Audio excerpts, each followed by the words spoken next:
دي انسب حاجة انا لقيتها. اوكي ايوه، حاطة الكاميرا على الستاند الاساسي اللي هو الكبير اصلا، يعني قدامي المراية عشان اقدر هعمل شعري. دي انسب حاجة انا لقيتها. اوكي، لانه ستاند الكاميرا صغير، عارفين الستاند الصغير بتاع الفلوجز ده اللي بتحطوا عليه الكاميرا فلوجينج يو نو، تمسكوه كده اتكسر.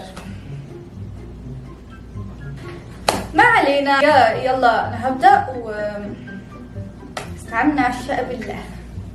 قبل اي حاجة لازم البس تي شيرت انا مش عايزاه، او تي شيرت قديم عشان لو جت الصبغة عليه او كده يعني ما تحصلش على ده.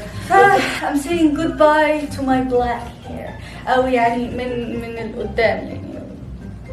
اوكي هم خصلتين، انا بسيط ليه هم خصلتين. اوكي لازم. اوكي يو جايز، لو حابين تتفرجوا على الفيديو كامل هتلاقوه على القناة. بيس.